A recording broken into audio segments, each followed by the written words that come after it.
I'm here today with a message from the Vega Collective, and they'd like to give you a little bit of information about the origins of the Litany of Fear. So, the Litany of Fear is something that you've definitely heard. It's from Frank Herbert's Dune, and it goes a little something like this: I must not fear. Fear is the mind killer. Fear is the little death that brings total obliteration. I will face my fear. I will permit it to pass over me and through me, and when it has gone past, I will turn to see fear's path. Where the fear has gone, there will be nothing. Only I will remain. So this isn't just science fiction. This is channeled messaging that Frank Herbert received and put into the excellent Dune series, which is actually 6 books. I hope you read them. But here, let's hear it from the Vega Collective. We would like to talk to you about this Litany of Fear. Now, the Litany of Fear originated in our system, in the Vega system, after the Lyran world, after Lyra was destroyed by the Chiakkar Empire, by the Dracos. Now, one of the things that you must understand about the Dracos is that they feed on our fear. They feed on any sort of lower vibrational resonance. And the reason that Lyra was targeted was indeed because of the genetic sequencing, of the frequency sequencing of the Lyran beings. Now, that was a great sense of food for the Lyrans.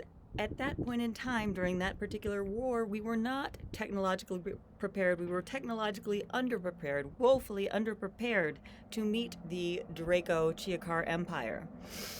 And therefore, in order to catch up and to form a defensive front, because we did not want to fight a war, that was never our intention, but in order to defend ourselves, we had to first manage our fear response, and that is where the Litany of Fear, that is from where it originates. Now, it originated as we hopped, now after Lyra, many of the Lyran beings in the Lyran diaspora fled to Sirius, but others hopped deeper into the Vega system, hopping planet to planet to planet to planet, and the Dracos continued to follow us.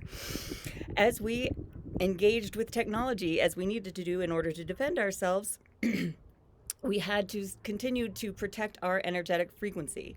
And basically what they're saying is that in order to fight the Dracos, they had to manage their fear response. So now the Litany of Fear, obviously it wasn't in English, but it was it was a hertz frequency, and it was language, it was words, it was a meditation, it was a prayer, it was something that became so foundational to our society to recite these words and to navigate, to mitigate the effects of our genuine terror and our genuine trauma when confronted with these reptilian beings. It became so embedded within our culture that at a certain point it was just a recitation. It was just something that we said. In collective groups, it would form a null field around our society. On an individual level, it enabled us not only individual growth, but to protect ourselves when we did come into contact with reptilian beings and or any other negative agenda beings. So they're basically saying, like, that's the origins, like, of the Litany of Fear.